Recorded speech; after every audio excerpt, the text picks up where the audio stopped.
excuse me, on the left over here, we have individuals who are religious fundamentalists, religious fanatics, and this is the expression, RT-PCR, real-time PCR expression of the VMAT2 gene. Over here, we have individuals.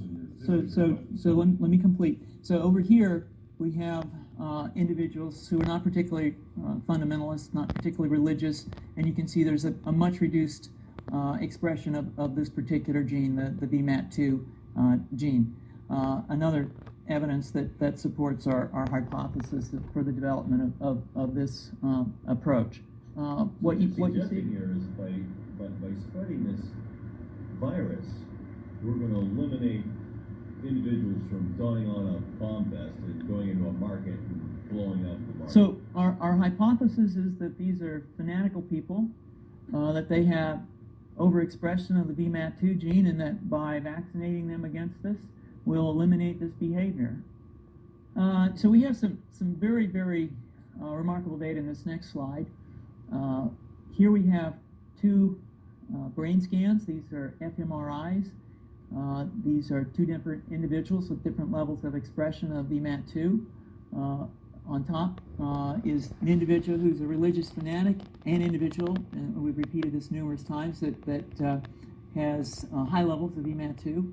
Now, this individual down here who had low levels of the VMAT2 gene, this individual would self-describe as not particularly religious. In each case, these individuals were read a religious text. This individual lit up the right middle frontal gyrus, shown here, and that's a part of the brain that's associated with theory of mind. It's a part of the brain that has to do with intents and beliefs and desires. In marked contrast, here's an individual who would not particularly self-describe as religious, and when they're read a religious text, what you see is that this part of the brain called the anterior insula lights up. This is a part of the brain that's associated with disgust or displeasure on hearing something. Are you suggesting I take a CT scan with me when I'm evaluating people to determine whether to put a bullet in their head?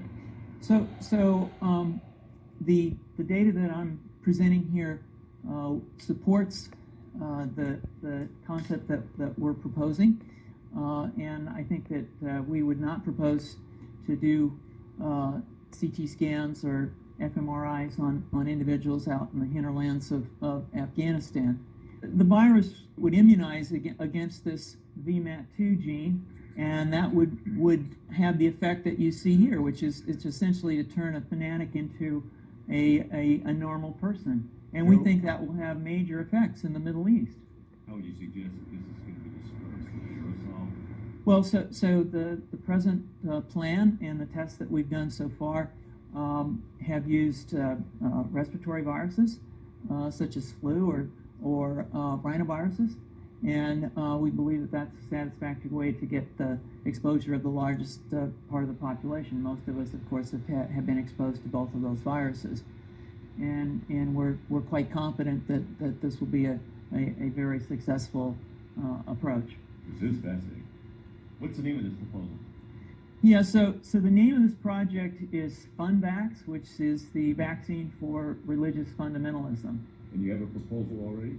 The proposal has just been submitted, and I think that the data that I have shown you today would support the development of this project, and we think it has great promise.